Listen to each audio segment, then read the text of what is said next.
Good evening, ladies and gentlemen, boys and girls. Welcome to RaceFace.Pro, the Mettlestate Grid Championship.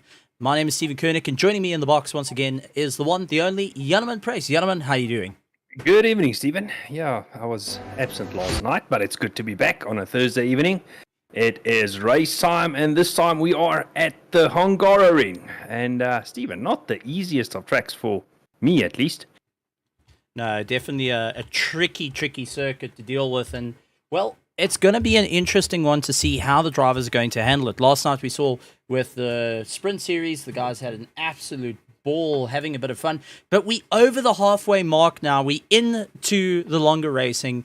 We are now officially going into the remaining bits of the championship. Round number 5 at Hungaroring. But while we're talking about this, Janneman, why don't you take us through a lap of the circuit before we go into what's happening with our standings? Certainly do. And this week I think we've got the local, is it Text While You Drive driver, Mr. Jan Kleinans, that's going to take us around for a lap.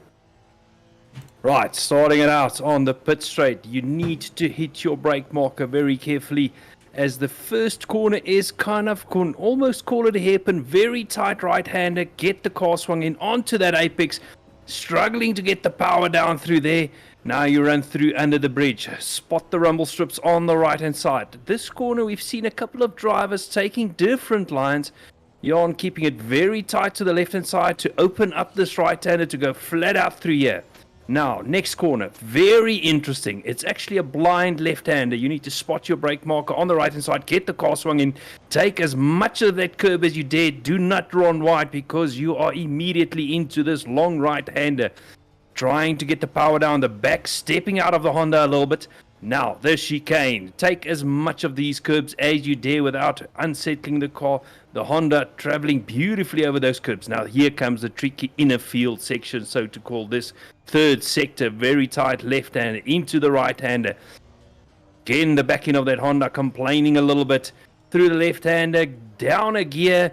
Then, don't let the car understeer too wide and take too much of that exit curb. Very tight right-hander coming up, spotting the brake marker on the left-hand side. Get the nose swung in, don't run too wide. This corner has always been a bit tricky for me because there's no certain brake marker on this left-hander, so very easy to get wrong, and also very easy to lose the rear end of the car through here. Now, this last corner, never-ending right-hander. You need to wait on that throttle to get on the power, feed it in gently so the rear end does not step out, and on to the finish straight, and that is a lap of Hungaroring.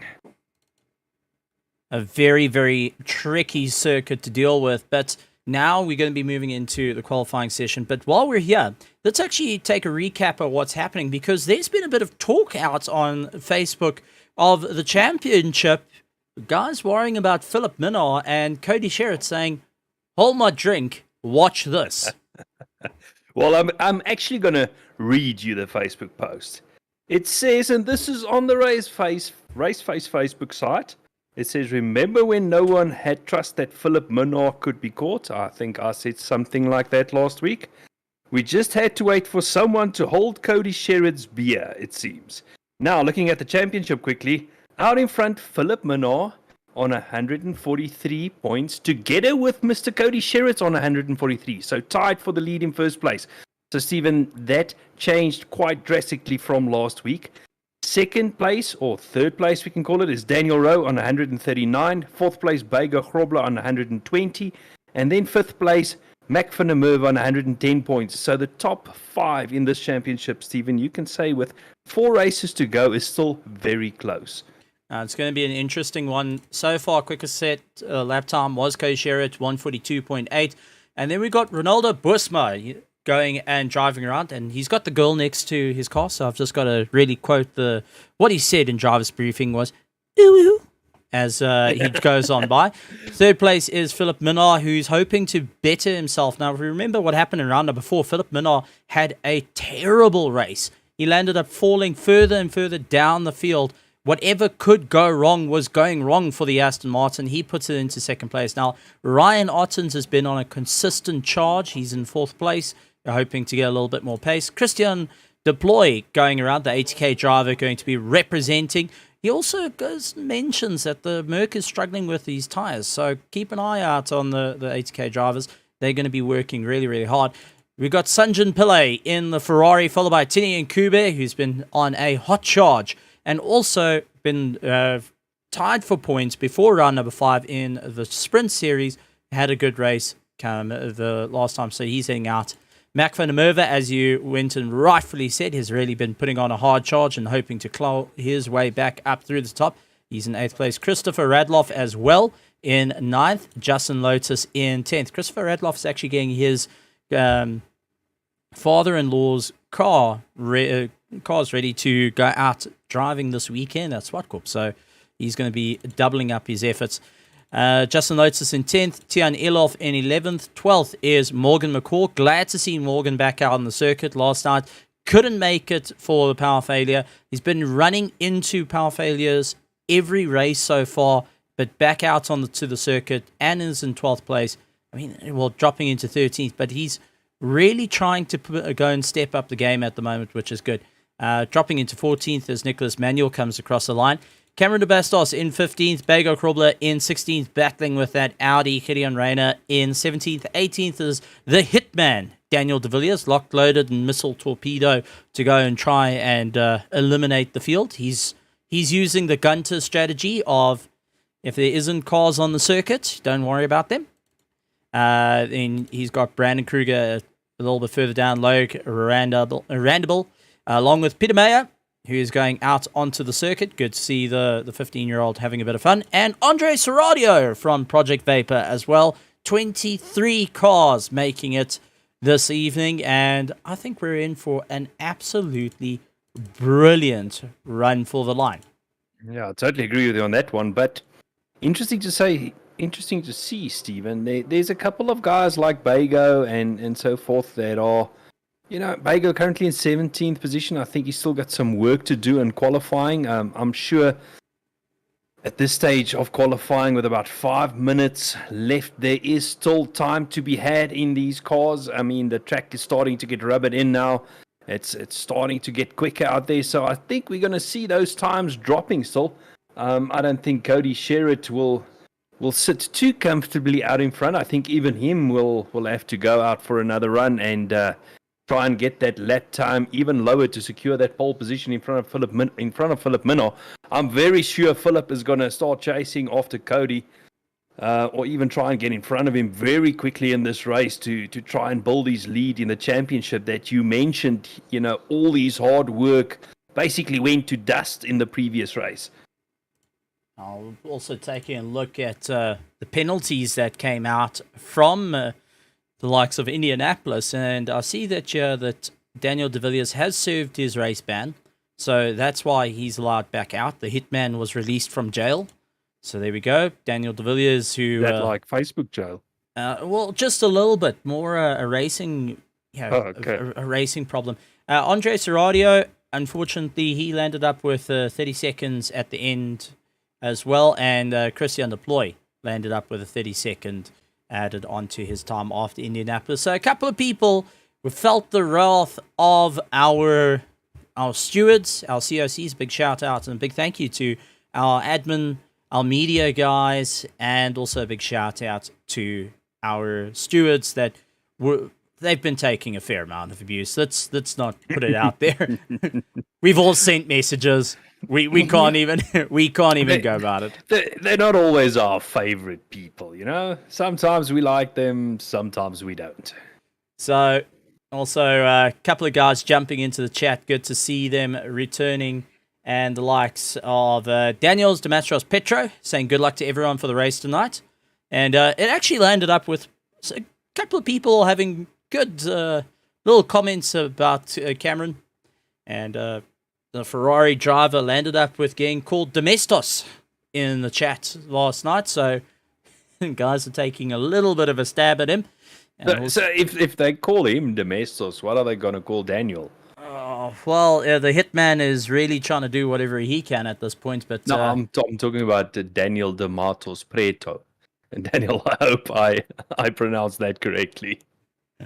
Robert Wentworth as well going and supporting Tariq Adam. Good to see Tariq Adam. And also a little bit of a shout out to Tariq Adam, who's getting to live the dream. He's not racing this evening, but is racing, and a big congratulations in the Toyota Yaris GR. He actually had his first outing not so long ago, so well done to Tariq Adam, one of our drivers that did come from RaceFace and from last season's Sim to Real with the Genesis Extreme, so good to see him.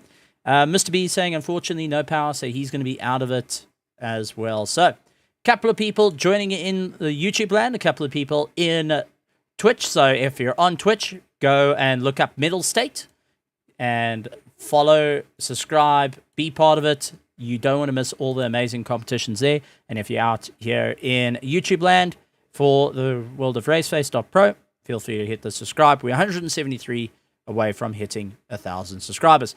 But while we're talking about that, let's take a look at who's in first with 1 minute to go. Cody Sherritt in first place, Philip Minnar in second place, Ryan Ottens in third, Bago Krobler in fourth, fifth place, Christian Deploy, Mac van der Merwe in sixth, seventh is Sanjin Pillay, Ronaldo Busma going and heading out in eighth place, Tian Ilov in ninth, and 10th is Johan the Texter Kleinans. This man has to be sponsored by any cell phone company that's sending data. He's the only person I know that goes and decides to that's not even text and that's not even text and drive. That's text and race that he's doing. No, it's but taking liberties. He doesn't even have a hands-free kit. No, he actually admits he just goes and texts while driving, which is even more frightening. But we'll have to see how it works out. But some great times being put in. 142.5 for Cody Sherritt. Philip Minnar, 142.9 as his quickest time. Ryan Ottens, 143.03. Bago Krobler, 143.1. Christian Deploy, 143.2. For Ronaldo Busmo, who's currently mowing the lawn, going and doing a 143.25 as his quickest lap time. So the grid is so close between all the drivers, and it leaves you wondering what's going to happen, because we've now passed the halfway mark. We've beyond the world of trying to get it right. It's now every point counts for the championship. To be the champion of the Grid Season 2 Championship, brought to you by Mettlestate and RaceFace, you cannot hold back. You're going to have to take the gloves off. You're going to have to roll up those sleeves and get stuck in. You can't take things cautiously. You're going to have to really push as hard as you can. Thoughts on this, Janeman? I mean, you've seen the championship of how close it is. You actually went through it, and a little bit of fighting words now being spoken between the drivers, not only in the Discord, but now out on social media such as Facebook going and saying, I'm coming. I mean, exactly. We had a discussion earlier on in the series or in the championship where you're figuring out who you're battling for the championship. At this stage, you know exactly who you're battling. We know it's between Cody Sherritt, Philip Minnar, the likes of Bago Krobler, Daniel Rowe is in there. So that top five is certainly still battling for that championship. Not to say that somebody cannot still come through in the last four races to take that championship away from the top five, but certainly Cody and Philip know they are battling each other out in front. It's going to be an incredible one, and honestly, it's going to be an incredible one to see how the guys are going to be able to claw their way through. Where are they going to make the advantage? Where is the advantage going to be had for any of these drivers? And it's bragging rights right down to the line. It's who's going to be able to take home the trophy in a couple of weeks' time. I mean, that is the sole goal of this race, is to just come down to who is the best that is going to be out today. Yes, and on that front row, we've got Cody Sherritt in first place, Ryan Ottens in second. Ryan still has something to say about this championship. He's going to take the fight to Cody Sherritt, Philip Minnar. Bago Krobler sitting in fourth. But Stephen, where's Daniel Rowe tonight? Unfortunately, I don't see Daniel Rowe, but I do think Daniel Rowe is also trying to get ready for this weekend because he's actually going to be doing some real racing. So one wonders, is he taking a bit of a drop round tonight, which is going to hurt the championship a little bit, but focusing on trying to get the real racing sorted, come back next week in an all-out slugfest, knowing that he's going to be on the back foot? I mean, absolutely. This can open the door for the likes of Ryan Ottens, Christian Deploy, Christopher Radloff, basically all those guys, even Sanjan Pillay, to, make their way into that top 5 and take the fight to the likes of Cody Sherritt and Philip Minor, who is currently out in front. I also think Bago, currently 4th, he's going to try and make the impact tonight because his teammate is not there. So, he's not going to have a racing buddy on track. So he's definitely knowing Bago going to take the fight to the rest of the field. It's going to be incredible stuff, and it's going to be a difficult race for everyone. But ladies and gentlemen, boys and girls, if you haven't joined us before, get ready to have some fun. Mandatory 2 pit stops, 1 hour and 20 minutes to make it stick. Let's see who's going to take home the checkered flag as we get ready to rock and roll. Cody Sherritt leading out the field, 70 k's now, warmed up those tyres ever so slightly, brakes ever so slightly, and into a turn 1 is going to be a very, very difficult one as all the cars gear up, waiting for the green. Jim waiting to call it out. Green, green, green, and away we go. And it does look like Ryan Otten's getting the jump. He quickly closes the door over the likes of Cody Sherritt. Cody cutting out. Bago Krobler trying to get into the toe. Philip Minor trying to go on the brakes, and he has got the likes of Christopher Radloff all around him. Mac van der Merwe getting pushed out a little bit wide. All looking okay so far. All the drivers making their way through. Take a look at Mac van der Merwe itching to get past Ronaldo Busma, going around the outside like a trooper with the McLaren, hoping that he could get the run. And Sanjan Pillay having a little bit of a scuffle with the likes of Tian Elof and Morgan McCall also into the fray of the battle. So, some amazing start to the race. Christian Deploy looking to hold back Philip Minor. Philip trying to go hard under the brakes, and you can see he's doing everything he can. He's got Christopher Radloff chasing him down with a BMW, focusing on the hard charge a little bit further back. We do have Mac van der Merwe trying to pull away from Ronald Bosma, who's got Sanjan Pillay all over him. Morgan McCall seeing his teammate ahead. Tian Elof wanting to also have a shot at his teammate. Nicholas Manuel, along with Loic Randable, Tini Nkube, Johan Kleinans, Gideon Reyna also having a slight tussle with one another, but some amazing battles. But right out for the front, Ryan Ottens, who got the jump on Cody Sherritt, now trying to hold this first place for the first lap as they make their way around, disappearing underneath the sign. And what an amazing start to the race, and exactly what he wanted, to just get the leap off the line to try and run away for this first place. But an hour and 20 minutes is a long race. Mandatory 2 pit stops, and Sanjay Pillay going very, very slow, getting overtaken quite a bit. There's a contact, though, between himself and Tian Elof, and well, life got interesting for everyone, it seems. So let's take a look from our helicam what exactly happened to the likes of Sanjay Pillay in the Ferrari. He has got McCall on the back of him, gives him a first tap, braking, and Tian Elof getting caught into the mess as Morgan tries to just slow down enough. It compounds the issue.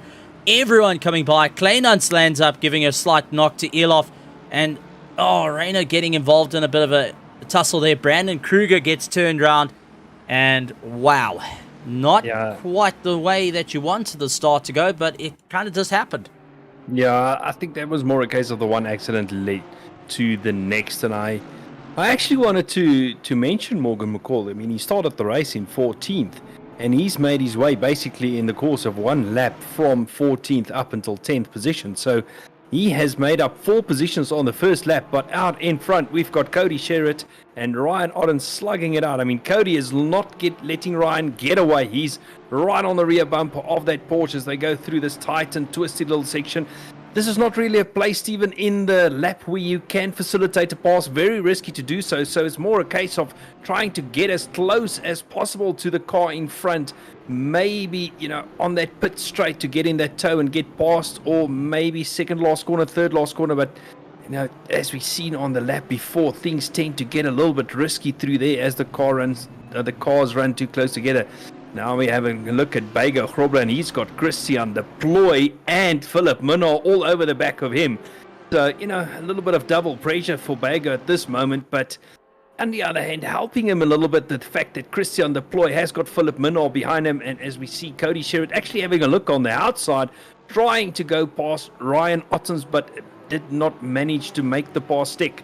Now, lots of little scuffles, lots of little battles around. We're gonna be busy tonight. It's gonna be a challenging one. We've seen the guys run so close to one another, and it looks like Cody Sherritt and Ryan Ottens are trying to push each other away from the rest of the field, knowing that they need to step it up a little bit to get away from it. And Cody Sherritt leaving no space between himself and Ryan Ottens, trying to pressurize that Porsche into a mistake at this moment. And it's all about what they can do. So the G2 driver hoping to just get a little bit more pace underneath them. They got to be careful of a little chicane, which you see a couple of the cars trying to do. And I think based on what we saw in practice and based on what we saw last night's race, drive-throughs are going to happen for exceeding track limits. You add that on top of the 2 mandatory pit stop, you're in for a rough time around Hungaroring. Especially the turn you see the cars going through now. Once those tires start going, and Hungaroring is heavy on the front tires due to the fact that the track is so tight and twisty in that back section. Running wide through there, understeer, track limits, as you mentioned, certainly going to become an issue through there, I think. It's going to be one to keep an eye out for. But remember, they've got... Was it Christian De Ploy in the pits? That looks like it is Christian De Ploy. So he's doing an early pit stop to try and get it right out of the way. Pit window just open. That's going to drop him miles down the field. But maybe taking just get the first pit stop out the way. He's not the only one with the thought, as Johan Kleinant's going for an early pit stop as well. Gideon Rayner, Esther Hayes gone as well. Brandon Kruger, Gideon Rayner, Brandon Kruger, Tion Elof, everyone further down, diving into the pits, going for that early get rid of the pit stop moment. Yeah, Christian De Ploy was, he was up the field. He was the first one with that idea. So chances might be that Christian can get some clear air. As for the rest, Kleinans, Renner, Esterhazy, Pillay, Kruger, Elof, I don't think they're going to get the clear air that Christian might be getting, but keeping an eye on the battle here in the front, these two are not letting up. Cody still stuck to the back bumper of that Porsche, still following him around. Stephen, and I think at this stage, what you said earlier, maybe Cody is trying to force Ryan into a mistake, but Ryan, very wise, I don't think if that might be a strategy that's going to work on him necessarily. Now that's when you fold the mirrors in, you concentrate on your race, let it happen behind you, and I think both these drivers are going to pace one another out and focus on just keeping tires alive.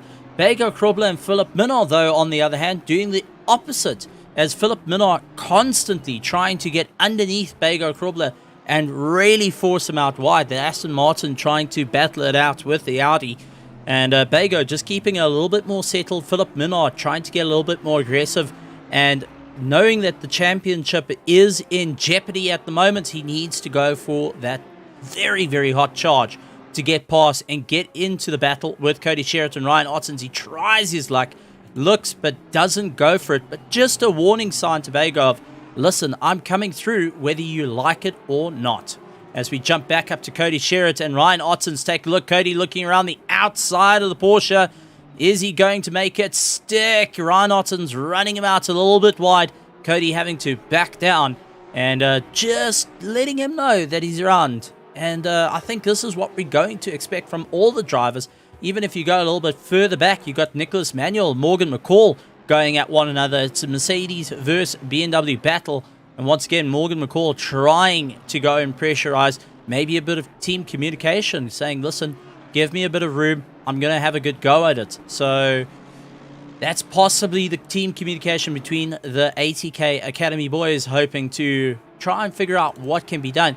Cody Sherritt with the fastest lap time of the race so far, 1:43.142. Ryan Ottens, 1:43.192 as his quickest lap time. So a little bit of pace underneath Cody Sherritt compared to Ryan Ottens. Not huge, but is enough to start sending a little bit of warning bells going off in Ryan Otten's mind of maybe I've got to be a little bit careful as we may have an O-take. Bego Krobler and Philip Minos still duking it out between the two of them and having a grand time.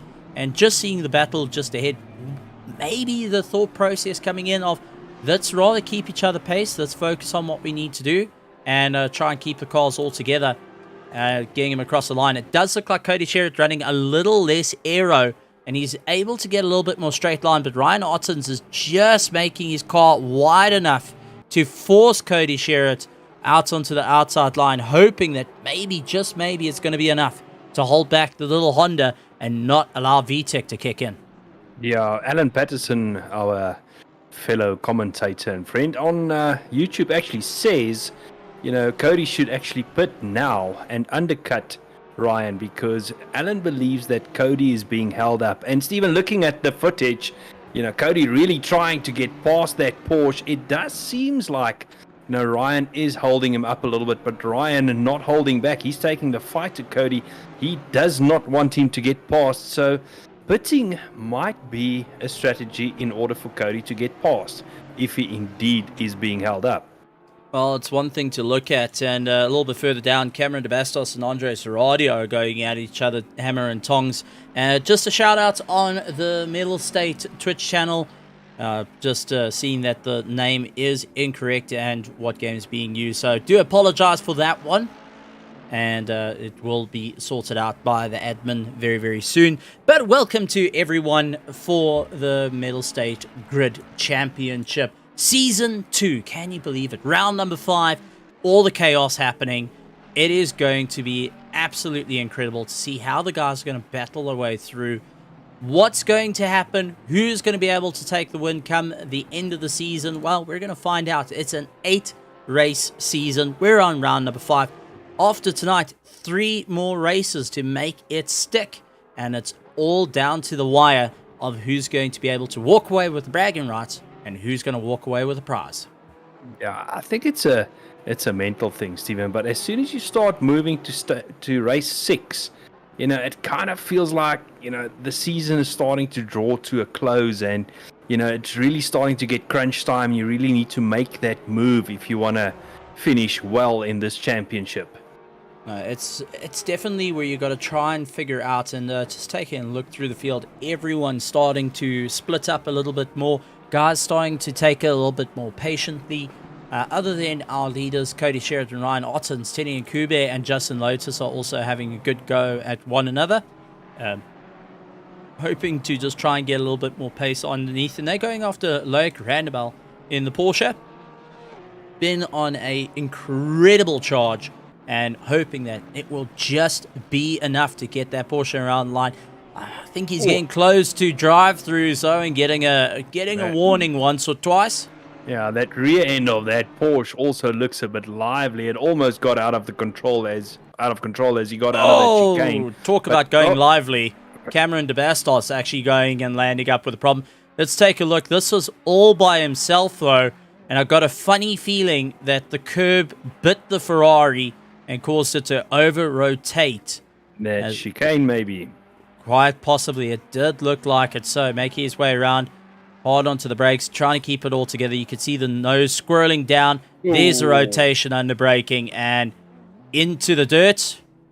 And, well, we used to seeing stallions going and grazing in the fields. Well, the Ferrari doing the same.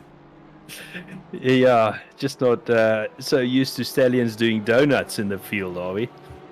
Oh, I think I'm going to get taken out by the Ferrari lovers. That's for certain. There's a couple of them. There's 3 Ferrari drivers in the field tonight. So, Steve, if they're watching the stream afterwards, you might get 1 or 2 nasty messages. But, it's all part of the game. Just say you're a Red Bull fan and you'll instantly get taken out. So, Ryan Otten's in first place. Cody Sherritt trying to chase him down. Does look like the gap has opened up a bit. Cody Sherritt playing a little bit of yo-yo to the back of Ryan Ottens. They have backed off in pace. Ryan Ottens 143.0. Cody Sherritt 142.935. That was actually his best lap time the last time around. So, just trying to give himself a little bit of spacing to this man over here. focusing on a bit of a longer race possibly, trying to keep the tires going. And, well, as was proven in the last race, we got to point it out, a set of tires can last. Daniel Rowe went and actually was one of the few drivers that showed that you don't need to change tires. Is that going to be an impact for tonight's race, where the guys are going to choose not to go and have a tire change? They're going to focus on fuel and try and get their tires to the end. Philip Minnaar, though, interesting enough, bailing into the pits. So he's getting his first pit stop done. That's dropping him a little bit down. Christopher Radloff says, thank you very much. I'll keep going. Mac van der Merwe as well coming by. Nicholas Manuel, thumbs up, along with Morgan McCall. But Philip Minnaar, we've seen this before. And, well, he's close enough to make something stick. But will it be the right strategy? Yeah, well, I think that we're still too early in the race. I mean, we're not even 20 minutes into the race. So I think, Stephen, at this stage, unfortunately, we don't have eyes all over the track. We can't see exactly in what situation or each and every driver is in terms of fuel, tires, and all of those kind of things. It would have been lovely to have that, but obviously Philip Minnaar, deciding to put a little bit earlier, not as early as the likes of Christian de Ploy, and as Robert Wentworth said on YouTube, Christian de Ploy at this stage is in net first place, but I think that net first place has been taken away from him by Philip Minnaar, currently now in 13th place. It's going to be a very interesting battle to see how it goes. Morgan McCall and Nicholas Manuel, they are super close to one another. This is another thing I want to chat about, because last night the guys were going out with the Merc and the BMW and started complaining of heavy understeer towards the end of the race. After about 45 minutes, the front engine cars have worn down the front left side so much that they were battling to swing the car in. They were battling to get a little bit of movement in. And both the BM and the Mercedes dealt with the same issue. The Hondas were incredibly loose, which Cody Sherritt's going to be feeling. Ryan Ottens in the Porsche, a lot of the Porsche drivers were battling with understeer happening as well. So this is where it gets so close to one another, and where these tires are going to drop off. Where is the grip going to start dropping off, and how you're going to have to alter your driving style is going to be another factor for all these drivers to start trying to work out, especially as we're nearly having 20 minutes done of the race, so 3 more minutes, and we've done 20 minutes of absolute brute force racing for a lot of the field. It's all or nothing.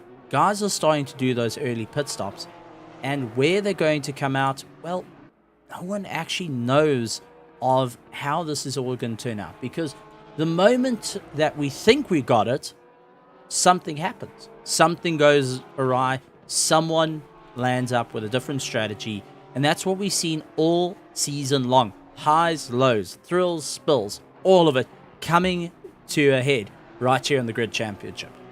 Yeah, I mean, absolutely. I see Morgan McCall did make his way past Nicholas Manuel, but coming back to your tire story, Stephen, if your tires start going after 45 minutes, depending on your driver style, it might not be a bad idea to do that half race pit stop, get new tires on the car, and have the best of both worlds, have the best of tires throughout the race that you can possibly have.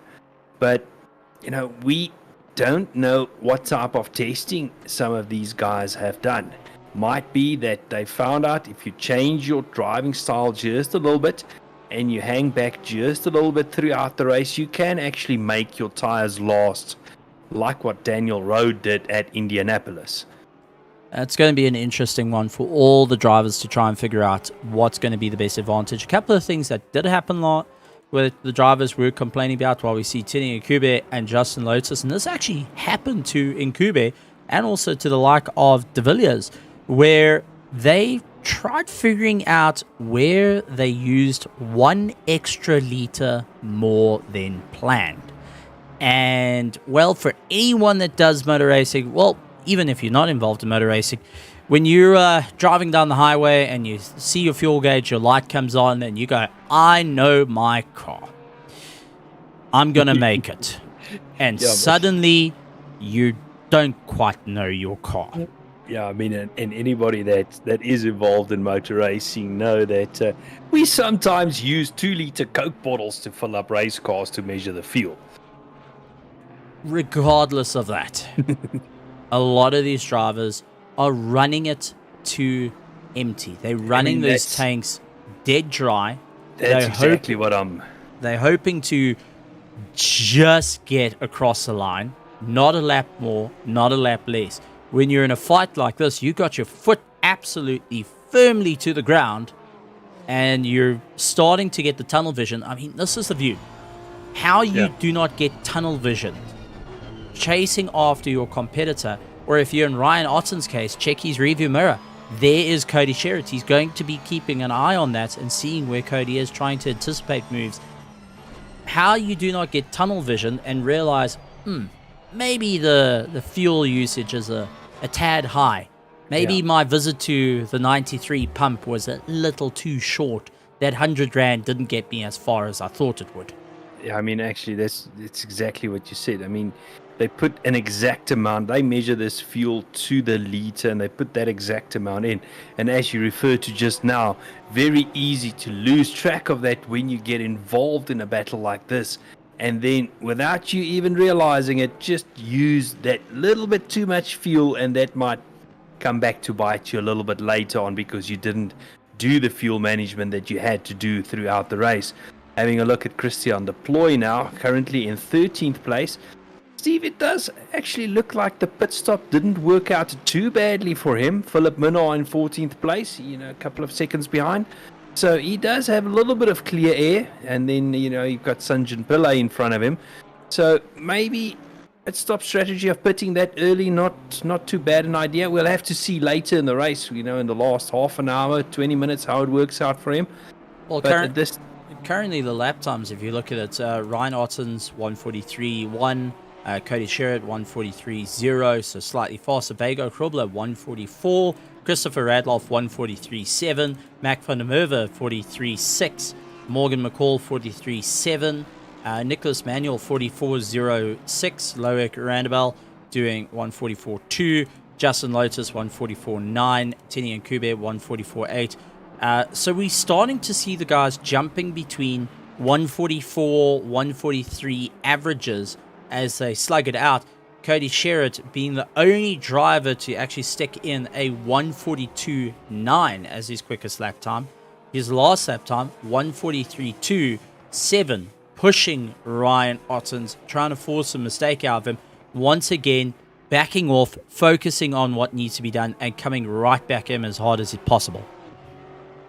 Yeah, but coming back to our YouTube chat, Alan says Cody should pit like in now, and I'm going to agree with Alan on that one. I do think Cody is being held up and driving so close to that Porsche in front of him. Stephen, don't you think he's hurting those front tires, maybe even the rear tires a little bit? So pitting for Cody at this stage might not be a bad option, because my question is, how long can you go on like this, staying that close behind Ryan Otten's? I'm not 100% sure, and it's taking a very, very risky gamble. For any of the drivers that are keeping so close to one another, you're forcing a possible mistake to yourself and not only just your competitors. And that's the gamble you take. And sitting on the sidelines, if you're a team manager, if you're a spectator, anyone looking at it, you're busy saying something needs to be done. You're trying to talk to these drivers. Even the team managers are shouting at their drivers. I know Andre Serradio's got his team manager in his ear telling him lap after lap what to do. All the teams out here are trying to figure out what's going to be the right thing. But let's be honest, the main race comes down to the person behind the wheel. And that's where it makes life far more interesting. Robert Wentworth on the chat actually making a very valid point. Maybe Cody will be in traffic then, which is quite possibly the case. Quickly, Luke Addison wanting to know what lap times Minor and Deploy is doing. Luke, Philip Minor's last lap time was a 43.4 and Christian's last lap time was a 144 dead. So that's the lap times they are doing at this stage. But sticking to this battle out in front, I mean, Stephen Cody is just sticking to the rear bumper of that Porsche, and I'm just thinking to myself, what type of aero wash is he picking up? And I've mentioned it before, what damage is it doing to his tires driving that close to Ryan? Now, I think it's definitely a rough one, but let's see if I can get through to Cody and just let him know what's being said. Cody, you just reports from Alan Patterson, you need to pit. Cody, if you could hear me. Cody, I think you can pit now, anytime. Alan has said you need a pit because you're getting held up. Stop getting the tunnel vision. Did that work? I was actually waiting for the feedback of leave me alone, I know what I'm doing. That's coming. It's definitely coming. Rest assured. You never tell a driver what to do. You're going to land up in a world of hurt. But I know Kleinans at this point probably... I'm laughing at Alan's feedback to your message there on the chat. I'm just giving radio... Well, that didn't work. I tried. I do apologize. Right. I do apologize, guys. Going back to Christian Deploy, who has... No, you're going back to Cody Sherritt, but I wanted to mention Christian Deploy has closed up to Sanjan Pillay, but in turn, he's got Philip Minor closing in on him. So this is very quickly developing into as we see Christian closing right up to Sanjan there, and Philip Minor in close proximity. So, Stephen, this is very quickly turning into a three-car battle, and, these drivers will have to race in such a way not to hold each other up. I think Philip will have to try and get past Christian and Sanjan, if he can, as quickly as possible to try and move up that field to get as close as possible to Cody Sherritt and Ryan Ottens. Well, just think about it. Christian Deploy is first of the guys that have done pit stops. Philip Minor second. Sanjan has not done his first pit stop. He's focusing on the charge now. He's in a race for his own championship. Doesn't mind these two behind him and is going, listen, I'm going to drive my race. You front engine lot have to try and figure out getting past me. Your big V8s that are front engines are going to try and shout at my horse, but I'm going to make sure to gallop away from you guys. Well, he's also got a V8. He's making it stick. And driving a very, very wide car at the moment. Christian Deploy trying to go underneath it. But you can see Philip Minor also looking left, looking right, trying to figure out what's going to be the right idea. How can he get past? And it just takes the door to be slightly open, a crack of a bit of space. And you can see chasing him down. Christian Deploy tried baiting Sanjan into a move, going around the outside, looking for the cutback. If he could get underneath that Ferrari, he's trying to get the power on. Philip Minor trying to come back at him. Philip Minor, who is on the brakes, sending it from the left. I mean, that's sending it from 3 countries back, and definitely put a postage stamp and licked it and sent it, but just didn't have enough distance for that one. Maybe got to try a different delivering service. Yeah, I was actually waiting for the Daniel Ricciardo move through that corner where Deploy and Sanjan battling it out and Minor just taking it on the inside and going past both of them, but that didn't happen. But Philip Minor putting serious pressure now on Christian Deploy.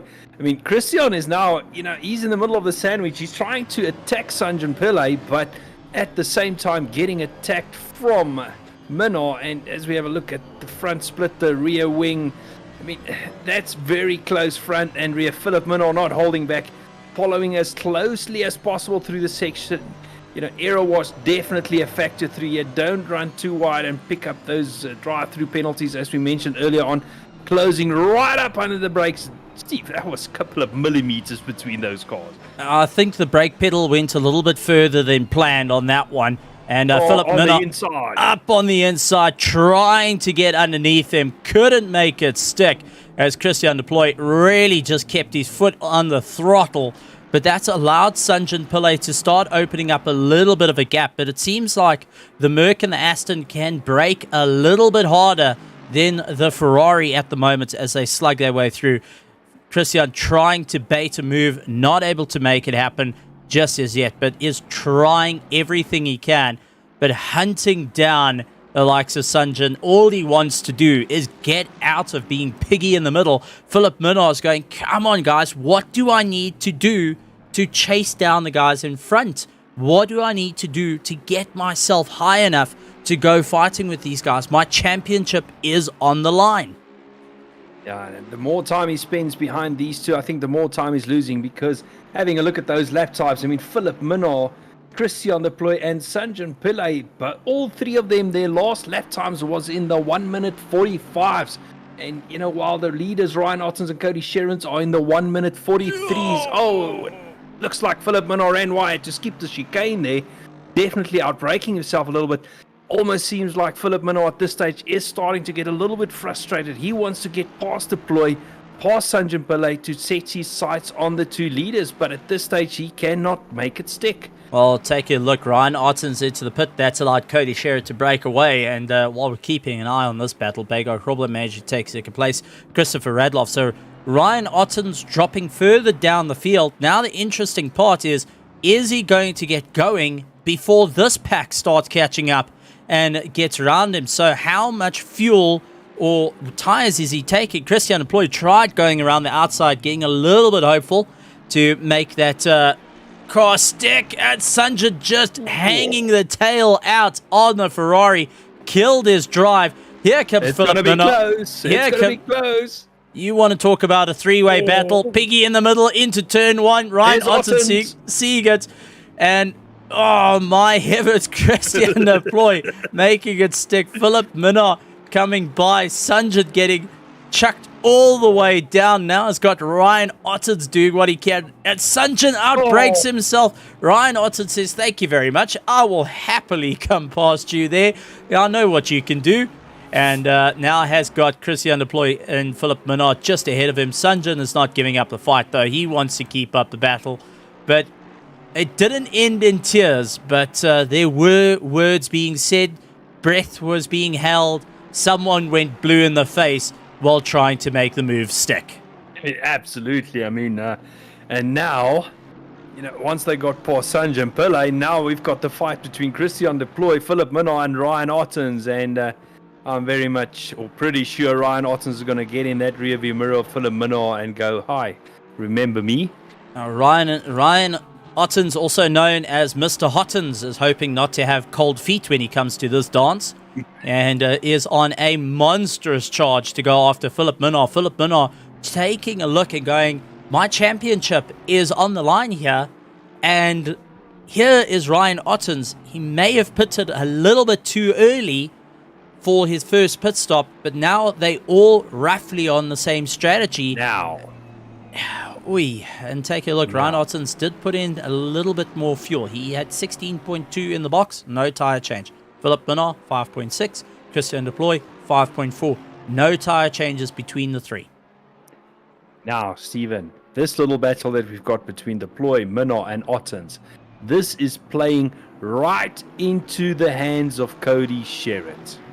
Now, Cody Sherrod opening up a 9.5 second away from second place. And, well, now this is when you get on the megaphone and start shouting and saying, listen, mate, you've got to now stand on the gas, get going, run away, because you didn't pit previously. You need to try and focus on your charge now.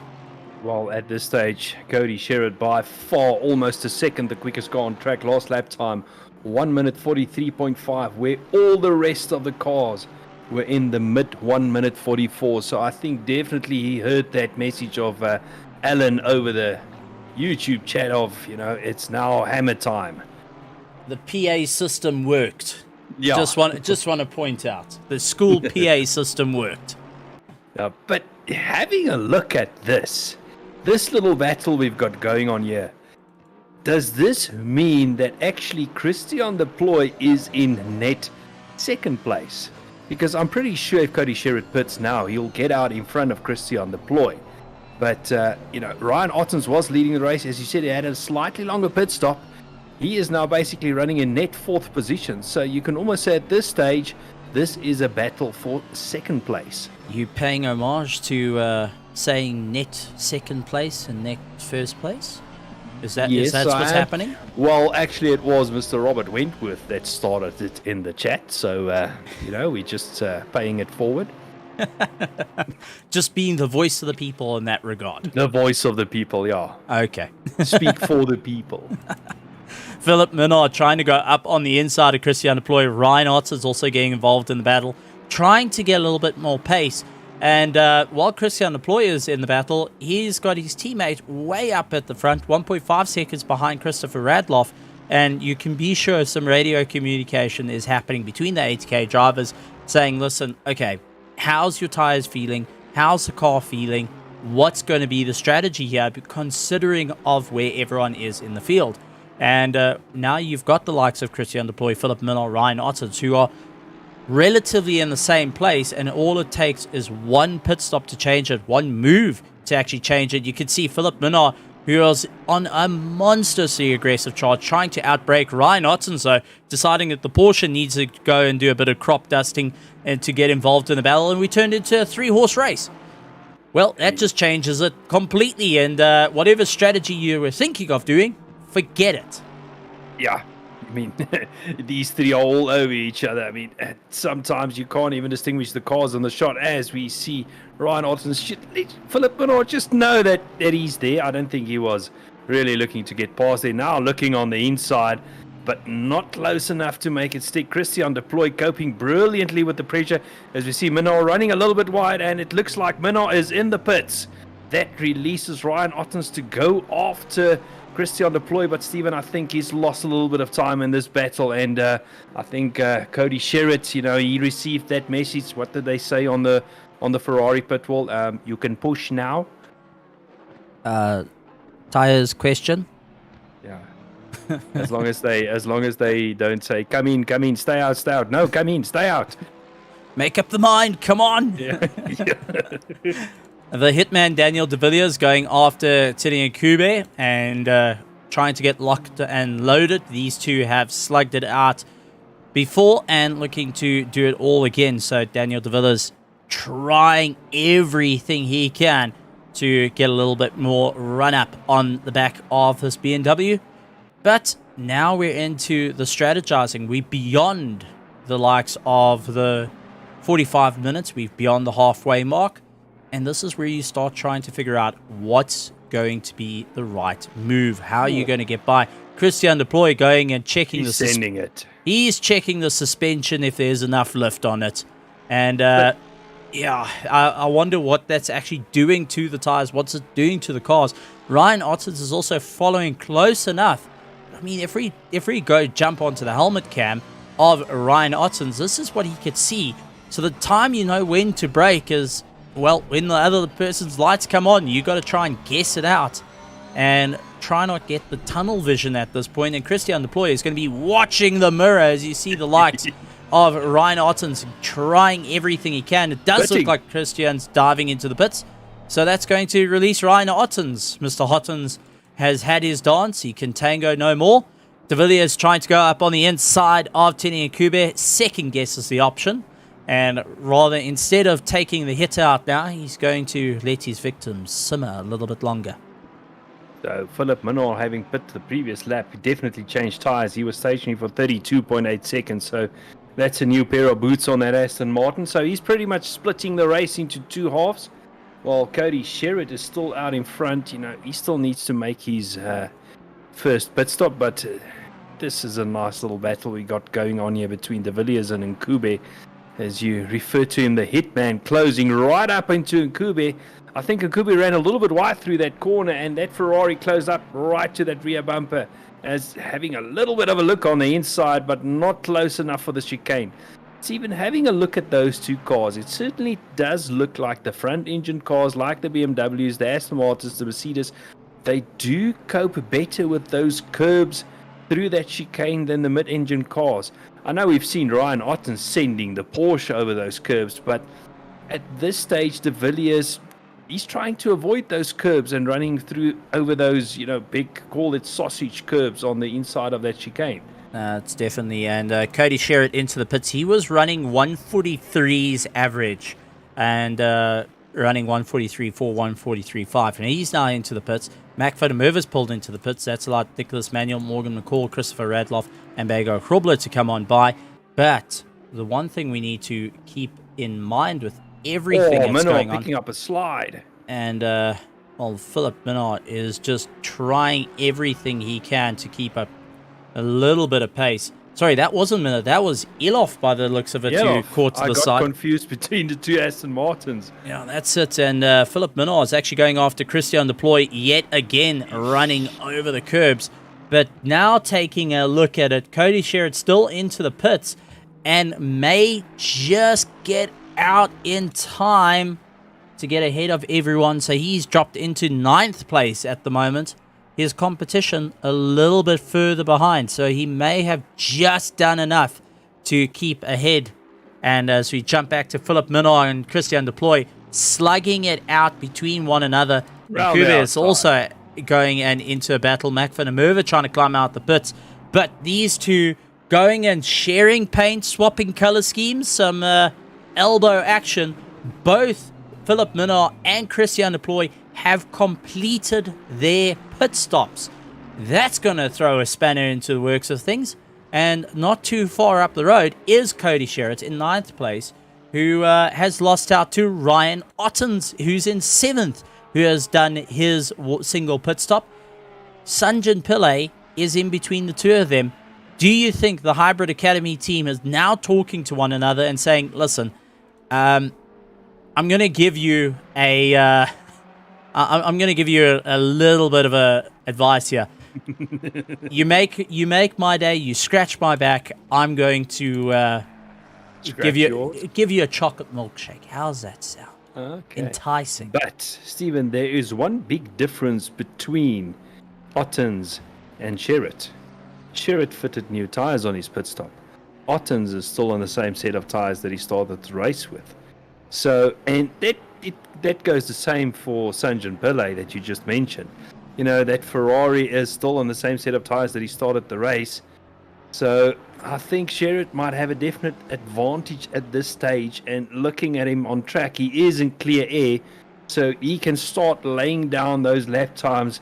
I think we're going to see him maybe in the next lap or two, maybe putting in another 142 or so. Well, I think at this point, what's going and ringing through all the drivers' heads is go, go, go.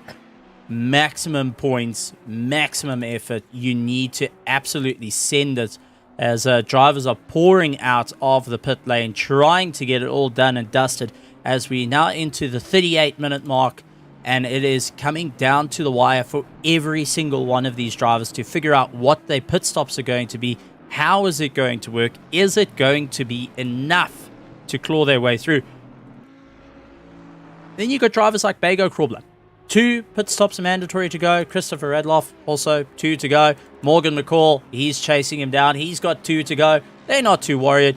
The hitman Daniel De Villiers, I think, shot his load a little bit too early and is currently in 4th place. 2 pit stops to go at the moment. And managing to get round everyone, deciding that he's not going to pit. Do you think running it this late into the race, considering the past that we've seen, running this far into the race not being as beneficial to get those double pit stops done and dusted? Yeah, I tend to agree with you. It's leaving it out too late. I mean, we spoke about running the 2 halves in terms of tires, getting the best out of both worlds, but now you're over that halfway mark, so you can still change tires on your first pit stop, but then you'll still have to make that pit stop later on in the race, where the other cars have already completed their pit stop. Certainly looks like this is a nice little battle that's developing between Christopher Radloff and Morgan McCall. Morgan closing in on that BMW. And definitely trying to, put him under pressure, trying to find his way past there. But at this stage, Christopher Radloff just saying no, and you're not getting past just yet. both of them, Steve, as you mentioned, still need to do both their pit stops. So those cars are, I would say, very equally matched in terms of fuel usage and tyre wear, depending on how the drivers treated those tyres. Having said that, Christopher Radloff decides, no, it's time to pit. Going to make the commentators eat their words. Yeah, absolutely. One to keep an eye out for is Ryan Otten's in 5th place. 6th place is Cody Sherritt. So whatever gets done now between Ottens and Sherritt is a bit of a chess game between the two. Has Ottens done enough to keep life in those tyres to carry it through to the end? But if he goes and fits the tyres now, he's good as toast, as Cody Sherritt is trying to close down on him and do everything he can to really make a move. Bago Krubber's into the pits, Christopher Radloff's into the pits. But these are the little factors that are starting to come into play and where we have to keep an eye out for these. And considering the championship at the moment, Cody Sherritt looking to go for the top of the championship, he needs to do it. And Cody Sherritt is the defending champion at the moment. He's just letting the other cars know that he is coming by one of the blue flags and saying, listen, I've got to get going. And Seradio drive-through. Seradio getting a drive-through, and I bet you track limits coming into play. That one marshal was just far too observant. Yeah, no, he was watching, that white line a little bit too closely as we're having a look at Bago Grobler making his way out the pits. Cody still sitting behind the Ferrari. And flashing his lights at the moment. I wonder, It's the lap car because on the track, Ryan Ottens is in front of Sherritt. There we go. Ferrari dives up on the inside just to try and get past, but how much time was lost? Because he was running some really good times, 42.7, battling his way through. Morgan McCall diving into the pits, and he landed up with Tian Iloff just giving him a slight nudge in the rear as they were going under braking. But how much time was lost between that little battle? Was there going to be a difficult situation? Loic Randabel coming out of the pits. Lots being asked, lots of questions, lots of different ideas, lots of different strategies coming into play for the RaceFace Grid Championship round number 5 here at Hungaroring. And, well, looking at it from an outside perspective, Philip Minnaar, who is in 11th, is on a hard charge to try and claw his way through. He is close to Justin Lotus. He is close to Nicholas Manuel, Mac van der Merwe, Bago Krobler, Johan Kleinans. He is trying everything he can to close in on the likes of Cody Sherritt, who's just jumped up into 3rd place. Cody's still got one more pit stop to go. Ryan Ottens has still got one more pit stop to go. Philip Minnaar has done his pit stops and is just hoping, maybe, just maybe, he rolled the dice and he's got it absolutely perfect and didn't get a snake eyes. Personally, I think Ryan Ottens got hurt very badly in that fight that he had with Christian De Ploy and Philip Minnaar. I mean, at this stage, Cody Sherritt 10.7 seconds behind Ryan Ottens. And, as Jordan Sherritt pointed out in the chat, Cody took new tires.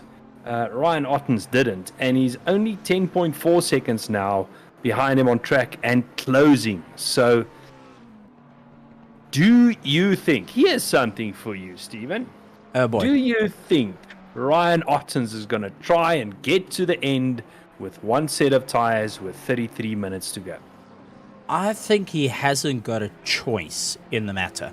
And as we see Peter Meyer, who we had on screen for a bit, getting a drive-through penalty, showing that these guys are pushing the boundaries. They are starting to rack up. We've seen 2 drive-through penalties. I think Ryan Ottens at this point has forced himself into a situation, and seeing how fast Cody is closing up on him, that his pit stop has to be just fuel. He cannot put tires on, otherwise he's going to lose too much time. And with having the likes of Cody behind, who can dictate when he can go into the pits and observe when Ryan goes into the pits, so he can make a brilliant judgment move on that part. It's going to be a difficult Another drive-through. Peter Meyer. Yeah, that's what I say. Peter Meyer, a little bit earlier, we scored. So we're up to 2 drive-throughs. And Gideon Reyna, Tian Elof battling it out. Tian actually moving out the way and saying, Gideon, move on. You can go past me. I'm not going to fight you there. Here's the door. Let me roll out the carpet. Can I get you a cool drink as well? That's what the pass looked like. I won't lie. It definitely did look like that. Quickly back to that subject, Jordan Sherrod said it's a mistake not to take tires around this track. Drop-off is too high. I do agree with that one, but I also agree with you, Stephen, that it might be a case of Ryan Ottens getting forced into that, where he'll have to make that mistake to see if he forced into making the decision. I mean, to see if he can make these tires last until the end. I don't know if it's going to happen. Almost an hour into this race, and we will have to see. Well, now he's fighting for position. Daniel de Villiers, the hitman, out in first place with Ryan Ottens in second place. Ryan Ottens, Mr. Ottens himself, is now starting to put more pressure. He's starting to rely on that mechanical grip a little bit more and trying to get past Daniel de Villiers. And Daniel was doing 145s on his last lap time. Ryan Ottens 144s. And Cody Sherrod screaming down his neck with 142.5. Yeah, I was calling it. I was calling it. So, I mean, there is no time to get held up right now.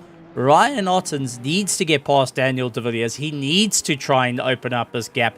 And this is the last thing. He's been forced into a situation of you cannot put tires on. He will end in second place or third place if there is no incidents, if he goes and keeps on with the likes of it. And there's a bumping and barging. And I think Ryan Ottens is just letting Daniel know. It said, listen, buddy, you need to move. There is no option here. I've got one stop. You've got two stops. You need to get out of the way. Daniel de Villiers is loving this right now because he's leading the race. And he's in a monstrous fight. So it's now got the old South African attitude of, well, buddy, if you're going to try come past me, best take the gloves off. Let's get into a fight. I mean, absolutely. I am leading this race. I am the leader. But Stephen, Cody Sherrod now only 5.8 seconds behind Ryan Ottens. He's made up 2 seconds in the last lap. This is how much this battle is costing Ryan Ottens with Daniel de Villiers. I want to also put out the lingering threat for both of them while they're racing here. And Ryan Ottens going across the nose. There's a slight tap. Oh, elbows out. Ryan Ottens gets it sideways. That's not going to help the tires. Daniel de Villiers coming back at him, and the frustration.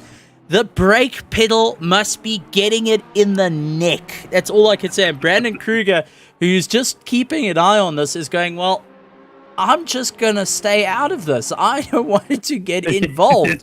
I've got the tow, but you guys can slug it out. Ryan Ottens hard on the brakes, gets past, but at what cost? Brandon Kruger, who's a backmarker, also pushing Daniel de Villiers out.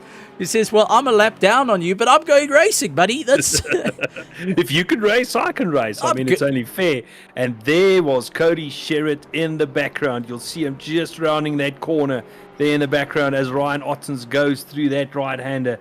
Now only 3.3 seconds behind. Stephen, it might also be a case of, if Cody Sherrod catches up to Ryan Ottens, it might be a case of Ryan deciding, I might as well take tires now because I won't be able to take this battle to Cody anyway. But now the lingering threat. Take tires and you got Philip Minnock closing down. He's in 9th place. And he has done all the pit stops. It's all about keeping on the gas. And he's been running consistent 43s the entire time. And, well, that's the things that you got to keep an eye out for. I don't know how it's all going to work out. This is going to be one of those things, we'll let you guys know on the last lap how it all worked out. At this stage, we're just going to commentate on what we see on the screen. Absolutely incredible. And this is where I would love to just bring the guys in after the race and just try have a natter to them. And I know they're going to be absolutely worn out, absolutely frustrated with everything, and the last thing I want to do is have a chat to, well, the two guys are sitting on the grandstands having a cool drink and talking about the race of how they could do better. Oh my heavens! Mac van der Merwe, though, drive-through penalty. He's still got a mandatory pit stop. He's lying in 6th place. Ouch. That's all I can say is ouch. And well, if he had a clutch pedal, there we go. If the clutch was there, I think it just, well, it had its springs tested with impact sensors. So as we keep an eye on the battle, as all the drivers trying to slug their way through, it's all or nothing for every single one of these drivers. And I know, Janneman, I don't know where it's going to all end up, how it's going to all end up. We've got some amazing racing. Now we've got Cody Sherritt right onto the back of Daniel de Villiers and looking to try and get by. We know Daniel does not go and back down from a fight. He will get shoulders out and is doing so with Cody Sherritt. That's allowing Ryan Ottens to move a little bit forward. Daniel de Villiers is in his right to defend against anyone that's fighting for him for position. And Cody Sherritt going around the outside. Whew. Cody actually being a lot more aggressive than what Ryan Ottens was. I think he realized that he had to get past the Villiers as quickly as possible to set his sights on Ryan Ottens, but there was some extremely close racing, and I still wanted to say, and you mentioned it, that this could play into the hands of Ryan Ottens, but Cody very quickly dispatched that Ferrari and, putting out that gap. He wants to get to Ryan Ottens. He wants to get in front of him on track. Ryan Ottens still having to do one more pit stop. We don't know if he's going to fit tires on that Porsche or if he's going to try and make it till the end. But Steve, you said it. This is by no means done yet. This race with 25 minutes to go is very far from over. Well, I'm going to go to the man that's actually racing against Tenny and Kuba here, because Mr. Kleinans himself, our Texton driver, going and saying he scored 2 track limits so far, so trying to keep it safe. Well texting, might I add. He texted to tell us that he's got 2 penalties so far. And that so it's scary. Can I give you your 3rd penalty for texting and driving, my friend? It just... Nope. Just no. Yeah, I mean, we did a police car out on track, one of those metro cars. I actually raced against a guy that, or against a team that the car was painted kind of in the metro police colors. Always scarier racing against those type of cars. You never know what you're allowed to do. Well, definitely not texting and driving, that's for certain, and that's one thing he has to be very aware of. Christian Deploy also in a great race with Justin Lotus as they slugging their way through. Cody Sherritt last lap time 1:44.3, Ryan Ottens a 44.1 as his quickest lap time. So some great racing going on. The drivers are going, but consistent pace from Philip Minnaar of the 43s, and he's completed all his pit stops. I think you might be surprised where he's going to filter in when all the pit stops are done. That's it. And remember that Philip Minnaar is going in for the points not only as a driver, but he is also going in for the team for Rigoli Racing Winter 23. So Rigoli Racing is hoping to try and get themselves a little bit further up and dethrone the likes of Hybrid Academy that were ahead in the championship. But also, I mean, if you take a look back at the championship, what it was from season 1, we had the PWSR team who were duking out with Hybrid Academy. We've now got Hybrid Academy trying to really claw their way to the top, but Rigoli Racing has been putting in some great lap times as well. And, well, this is what we love to see. Some great racing, some great action, and a little bit of chess moves all over, and good to see that guys returning to the championship, also spectators returning to the championship, joining in the chats and having a bit of fun as well. Absolutely. And Stephen, another guy that we must not lose track of is this man on the screen at the moment, Christian Deploy. He is only 1.8 seconds behind Philip Minnaar. So I think, a little bit of contact. Was that Nkube in the background? That was Nkube and Brandon Kruger coming together. And let's actually see if we can jump back a little bit and see what exactly happened. Here comes Ryan Ottens. He's trying to get past Brandon Kruger, trying to utilize the toe. Remember, Nkube and Brandon Kruger are fighting for position. Brandon goes venturing off in the dirt, comes back on, and Kuba gets a slight nudge from the likes of Ryan Otters. There's the second nudge between the two, and there's the third. There's the upset car, and Cody Sherritt just avoiding the action as well. That was close. But I think Kruger totally outbraked himself in that corner. He just took a short right.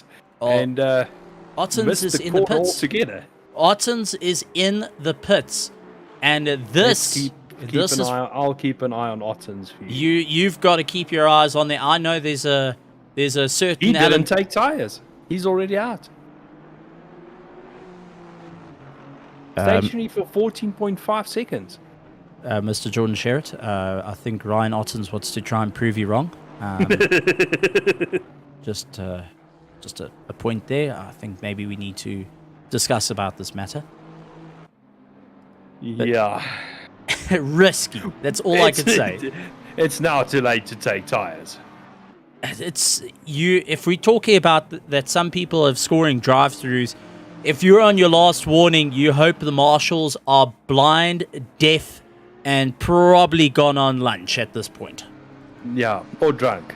And Cameron DeBastos just saying that proved that they are not blind, deaf, drunk, or gone on any sort of holiday because he scored a drive-through penalty. That moves us up to 3 so far. 4, actually. Yeah. No, I think we're starting to reach that stage, Steve, where those drive-throughs are going to come in thick and fast. Oh, not a little bit of contact there. Was that Ratloff and who was behind him? Nicholas Manuel.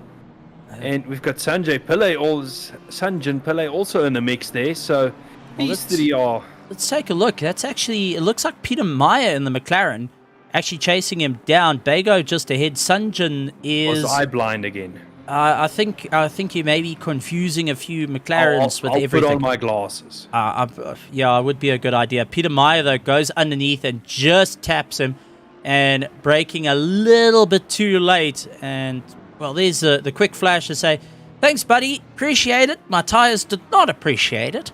But good going. Sunjin having a great scrap with Peter Meyer.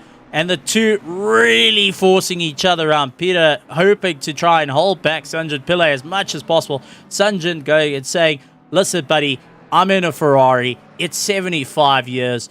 Watch me do this. I'm going to make it stick. And the likes of what looks to be Mr. Losis, who's having a bit of a run. He's trying to keep himself going. And Sunjin just giving a little bit of elbows out to Peter Meyer saying, listen, buddy, you want to go and play tapping games. You want to go into this. Let's go and have a great race here between the two of them. And proper, all I could say, DTM racing. Yeah, I mean, Meyer actually missed the first part of the chicane. He had to go straight. Obviously realizing he's not going to make that turn, exiting in front of Sunjin Pillay. So, don't know if Sunjin's going to see that as an advantage gained, but at this stage, he's just taking the fight to Meyer and trying to get past that McLaren by any means necessary. Have a look at the two Hondas. This is Essie and Johan Kleinans who have battling out the two teammates going and switching around. Kleinans getting by and Essie saying, listen, maybe he was on the phone.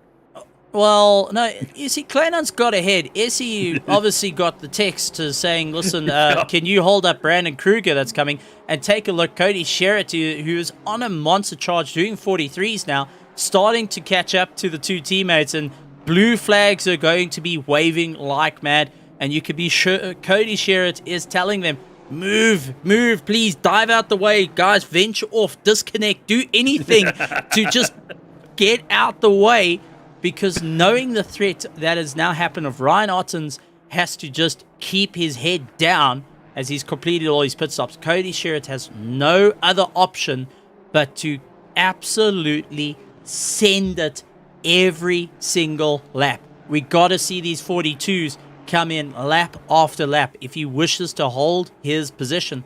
Bago Hrubler has got one stop to go. Christopher Radloff's got one stop to go. Nicholas Manuel's got one stop to go. Ryan Otters, no stops, and has to focus on the charge. And we talked about it. Now, one kink in Ryan Ottens' plan at the moment is Philip Minnar, who is on the exact same strategy as him, and you've got Christian Deploy as well getting very close to him. So that's going to change the entire ball game for the two of them. Mac van der Merwe and Loic Randebal going and slugging out. These two going and rubbing bumper to nose. And honestly, having a great race. And so far, as we get into later parts of the race, all the drivers are focusing on just keep these cars going at all costs. Peter Meyer actually pushing Christopher Radloff. Remember, Meyer's actually further down than the likes of Radloff. Radloff is lying in 4th place. Peter Meyer's in 19th. Sanjan Pillay, who is chasing down, he's in 20th position, saying, listen, let's make a move here. Tries to look on the inside of Peter. And Peter, at the moment, is a bit pincered between the teammates. And I think he's just trying to bump draft the guys and say, listen, go, go, go. Otherwise, we're going to land up with a problem. And maybe, just maybe, Christopher Radloff has slacked off of the gas ever so slightly. He did a 45.9 on that last lap. That's Questions being asked, maybe of, listen, you keep bumping me like this. I'm going to try and help my teammate ever so slightly. And Peter Meyer actually getting the answer to that and going, listen, okay, I need to step it up. Essie getting told, listen, you got to defend like crazy. And Kleinans, who is landing up, getting hoofed out the way by Cody Sherritt. But his teammate, who's holding back Brandon Kruger at this point. So Essie might not be as quick as Kleinans, but definitely can defend a lot harder than Kleinans. Is now been given the difficult task, and that Honda just gets a horrible, slow, depressing slide while I was talking about it. Yeah, and that releases Brandon Kruger to go after Kleinans. So, he is a couple of seconds back at this stage, but, already trying to open up that gap from Esterhazy. So, let's see how this one unfolds. And, Steve, we're less than 15 minutes to go here, and we still can't call it. We've got Cody Sherritt out in front, still having to make 2 pit stops. Daniel de Villiers, he still needs to make both his pit stops with 14 minutes to go, according to my timing sheet. So, I don't know if that's the right strategy. I don't know.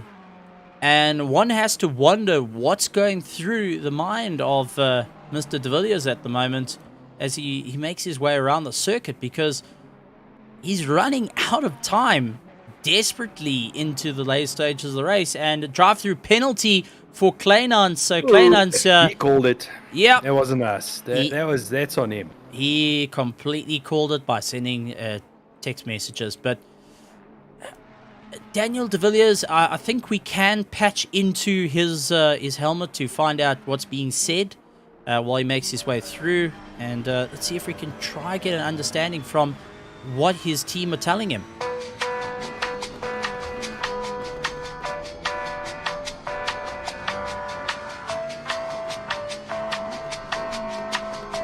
Okay, so not much, it seems. I was waiting for something to happen. Obviously not much coming past the pits once again, so maybe the team decided to give the hitman a bit of a break and let him carry on going around his ways, and left him out to dry. There's 9 minutes left in the pit window, so we're almost getting to the stage where we'll have to pit, do a lap, and pit again. I don't know. Well, Kleinans, while coming into the pits, sending a text message. I'm not quite sure what he meant with that, but... So I think it's loud and clear that when he landed up with a problem, this is for you, Mr. Kleinans, because I know you're listening. Don't lose it off the circuit. You got close. Yeah, I think we should leave him in peace now for a while and let him carry on his merry way as we switch over to Ryan Ottens. He's got Philip Minnaar in close proximity, but it does look like Christian Deploy has fallen back a little bit. So he's now 1.8 seconds behind Philip Minnaar, so he's losing a bit of touch there. I was at one stage thinking he's going to close up on Minnar and maybe, get into contention with that top 3, but at this stage, not looking like that. As Ryan Ottens makes his way around. Steve, that Porsche, it kind of looks fairly planted still for as I said that, the rear end steps out a little bit. I wanted to say it looks fairly planted for tyres that are over an hour old already, but I think it's a bit of a handful, actually. Well, Mr. Ronaldo Uwu Busma going after Loic Randall at the moment. But I'm keeping an eye. Cody Sherritt still doing a 143.3 as his last lap time. Ryan Otten's 144.7, so has got the pace underneath him. But remember, he still needs to do that pit stop. And running through traffic at the moment is turning into a very difficult situation. Not only for the guys that are overtaking, but also for the guys that are in their race getting the blue flags and trying to figure out when is going to be the opportune moment to let the guys get by, to not impede their race, but at the same time, you don't really want to get caught out with your race with the problem. I mean, absolutely. As we have a look at Randall and Boersma going around. Boersma, a little bit of on the grass there. So he's certainly not hanging back. He's trying to get past Randall, but as we know, that Porsche, Randall can make that car very wide. As they go through this tight and twisty little section, the Porsche getting a little bit squirrely. McLaren looking on the inside, but Boersma not close enough at this stage to make a pass, stick through there. So he will have to tuck in behind that Porsche through this final section. Definitely putting the pressure on Randall. And let's see what will happen as they go through the last section, onto the last corner, taking a slightly wider line, having a look on the inside, closing up, not close enough. Let's see if he can tuck into that slipstream on the pit straight and maybe make something stick onto turn 1. And now it is a dive down to turn 1, and it's all about who can go later on the brakes. Randall going to the middle of the circuit, hard on the brakes. Right outside. Trying, bump, barge, just lean on each other a little bit more, share some artwork, and now it goes right back at him. The two are slugging it out. Loic not making it any easy for Ronaldo. Ronaldo really focusing on the charge out, trying to figure out where is going to be this opportunity. What do I have to do to get past you? It's the same as what Morgan McCall and Justin Lotus are saying with one another of what needs to be done to try and get round. So you got some great racing all the way through. You got Cody Sherritt who's starting to close up on this little battle. It's going to get interesting. Well, looking at how it's all working out between the two, just giving a shove to one another, I don't think they're going to be worrying about the flags all too much right now. No. As you said, you get that tunnel vision and you tend to forget about those flags, and that could actually hurt Cody Sherritt a little bit.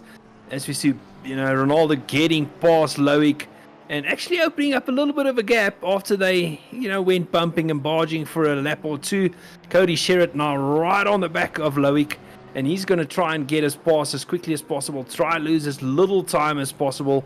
And Stephen, 4 minutes 30 seconds odd left off before the pit window closes, so we'll be seeing Cody Sherritt coming into pits. Well, this is when the pucker effect starts coming into play, because is it enough? Daniel De Villiers, with 8 minutes to go, has got 2 stops. They left him high and dry. I think he's forgotten that he needs to pit. Oh, his pit crew left. Well, now he's diving into the pits, and I think there's somebody there. I think at this point he's diving into the pits out of necessity, because the fuel light turned off and lands up with a problem. So Cody Sherritt's in the pits. Ryan Otten's starting to do everything he can to close down, with Philip Minnar all over the back of him. So even if Cody Sherritt gets out in first place, Ryan Ottens has not secured second place because Philip Minnar is slugging it out. They've got a back marker in front. Christopher Radloff scoring a drive-through penalty, so he's landed up with a problem. Sherritt heading out of the pits now, so he has gone and locked down that first place, and has got the likes of Ryan Ottens really in a hard charge going after him. Philip Minnar doing everything he can, lights ablaze, saying, listen, please move out the way. Just please, I'm begging you. Philip Minnar getting it all kinds of sideways in the Aston Martin, trying to go late on the brakes. But if you want to talk about knocking on someone's door and just begging them, saying, please, just something. Just give me something. I mean, this is what's happening to Philip Minnaar and the likes of Ryan Ottens, where they just, come on. You got Tiaan Elof, who's actually behind Ryan Ottens. I do apologize, the two cars looking the same. But I think Tiaan Elof is actually going after Cameron de Bastos. So this is for position, and that's probably why Cameron de Bastos was not giving up the position to Ryan Ottens, knowing that Elof is focusing on pushing to get across this. And, well, we talked about the tunnel vision. It's like, well, your race is there, buddy, but I can quite easily lose mine if I let you go all too easily. So, Cody Sherritt made his final pit stop.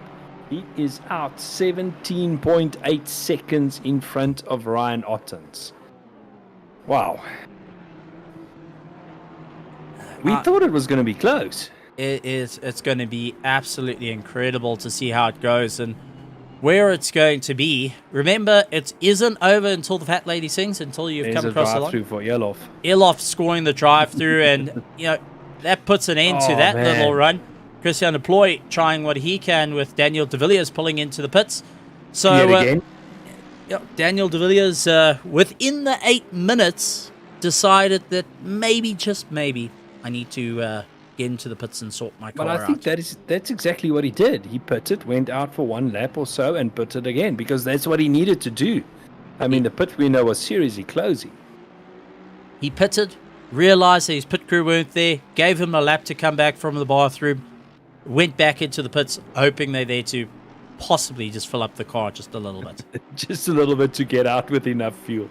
Just 93. Yeah, please, just don't forget the oil, forget the water, forget the tires, just fill it up, 193, please. I need to get across this line here. So, with less than 5 minutes to go, Stephen, we've got Christian de Ploy, which is 3 seconds behind Philip Minnaar. He will have to put the hammer down if he wants to close that gap before the end of the race. Yeah, but at the moment, I mean, you got Cody Sherritt who played the race beautifully. He's up into first place. Definitely some points were very worrying for the young man. Ryan Ottens at second place also had a race and a half at the moment to try and do it. He's unfortunately 18.5 seconds behind. Unless something goes horribly wrong, I think Ryan Ottens is going to...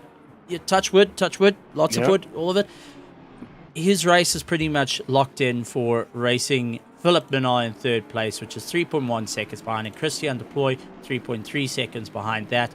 Vegard Krobler 4.9 seconds behind Christian de Ploy. Morgan McCall in sixth place, 1.8 seconds behind, and one position away from going after his teammate. So, yeah, the race has been interesting, and it came down to strategy, but it isn't over just as yet, because anything can happen. Until you cross that line, well, your race is not over. And when you start closing into battles like we're seeing here between Ronaldo Busma and Loic Randebel, anything is possible, because it just takes trying to work through a back markers that are in their own fight, and you land up on the wrong side of the circuit. Yeah, absolutely. But the other thing, Stephen, I wonder how much that battle that Ryan Ottens had with Philip Minnaar and Christian de Ploy actually hurt him in the race, and how much time he lost during that battle, which allowed Cody Sherritt to also open up. That's now 19-second gap. So Cody is definitely still pulling away at this stage and opening up that gap even further to Ryan Ottens. Well, I want to also point out we've got a little bit of problem here. Sanjan Pillay, who was right up into the top 10, has retired his car. So he is officially out the race after everything that's gone on.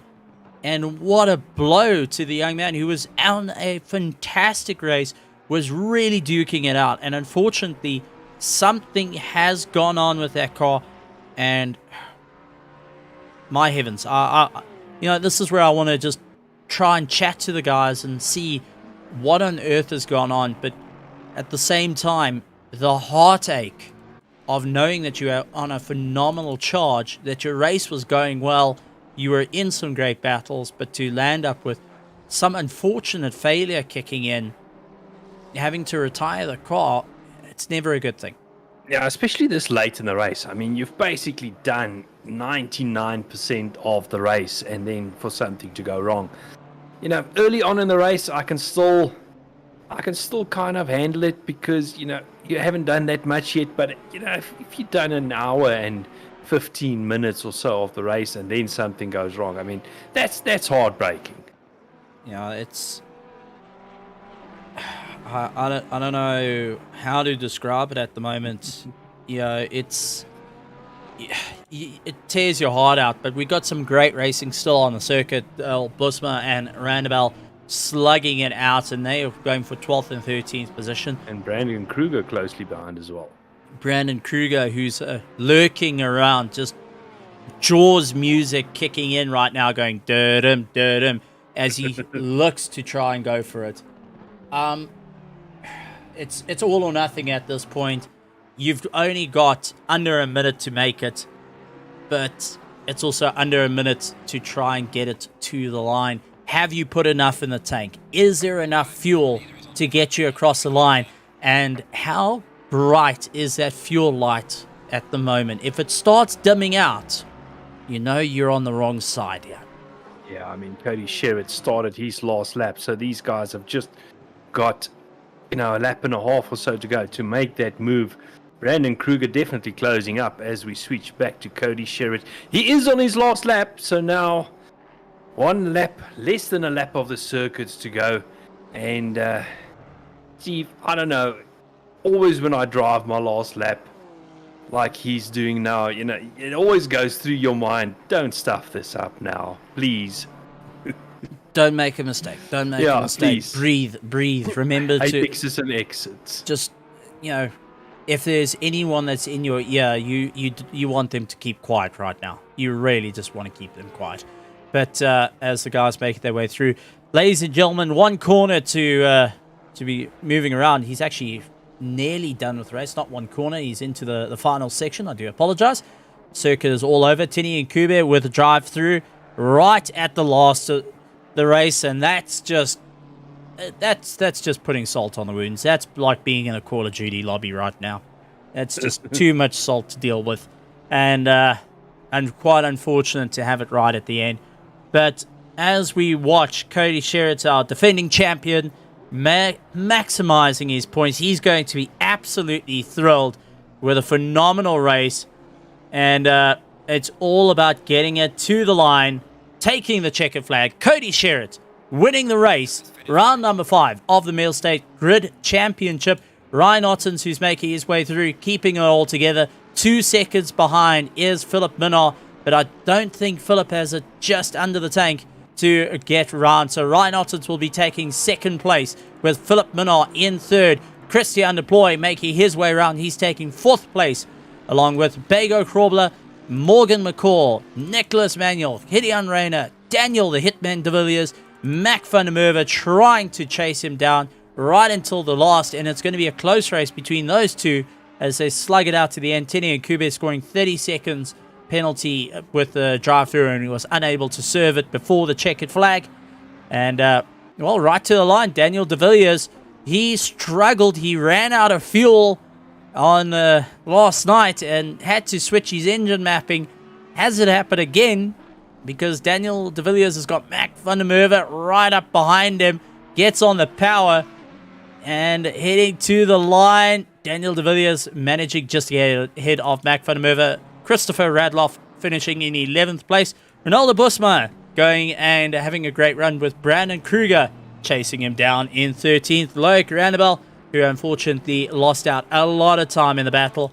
Essie Esahase going and having a great time. He's in 15th place. Justin Lotus in 16th. Johan Kleinards, the texting driver, definitely going to be sponsored by a cell phone company for the amount of data he uses. Followed by Peter Meyer in 18th, 19th, Cameron de Bastos. Followed by Andre Seradio, Tian Elof, Tini Kube, and Sanjin Pillay being our retirement. But round number 5, done and dusted. Well done to Cody Sherritt taking the checkered flag for round number 5. mean, Stephen, this just keeps on getting better and better, and the racing keeps on getting closer and closer as we head on in the season. I mean, I got to ask the question: what's next? Oh, I don't know. But let's head back to the commentary booth. And there we go, our ugly mugs for the final time for this evening. I need to get a better picture. Don't worry, mine's not too great either. Yours was taken, I think, from the second story. Staring at the sun. Yeah, staring at the sun, and mine just looks like a mugshot. But what an incredible race, and I gotta say a big shout out to all the drivers and teams. It's been absolutely phenomenal stuff. The championship forever changing. Next week we are heading into round 6, and it is going to be, well, we're running into the final stages of this championship, and it's all or nothing on the line for every single person.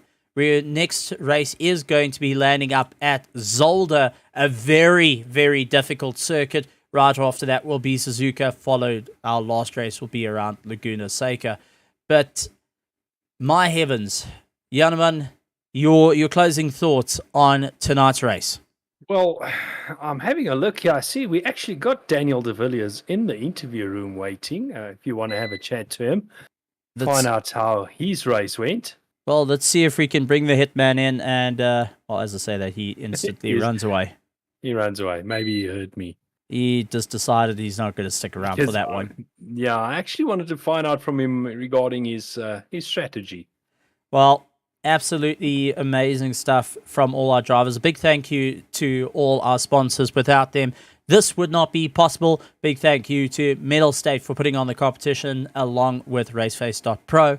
But a big shout out to all our guys joining in on both Twitch and also on YouTube. Once again, just got to apologize for the naming a little bit off on Mettlestate Twitch page where it says League of Legends. Do apologize, but League of Legends is fun. It's kind of a League of Legends we got here anyway. Well, that's it. We've got a League of Legends that's having a bit of fun on the second. There we go. Big shout out to all that were on YouTube as well. Good luck to all the racers that will be racing this weekend, whether you're at Red Star, whether you're at SWAT Corps.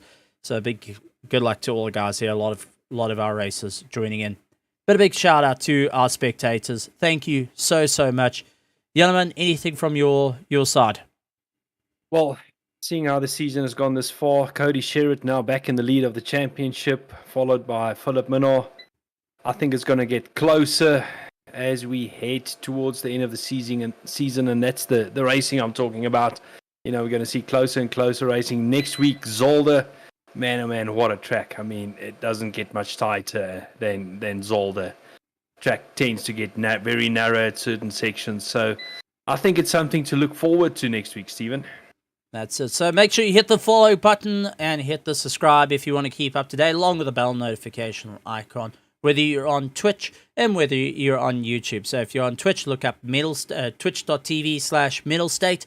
Go and hit the follow button, hit the bell notification icon, drop a subscribe as well, show a bit of love to Mettlestate. And if you're out on YouTube, look up at RaceFace.Pro and hit the subscribe button along with a thumbs up, drop a comment, and also hit the bell notification icon. 173 off 1,000 subscribers. I'm blown by that. I can't wait till we hit that milestone. You can do it. We can do it. We can do it. But ladies and gentlemen, boys and girls, thank you very much for joining us, and we'll see you next week. Same time, same place. Well, not really. We're going to Zolder. Good night, everyone.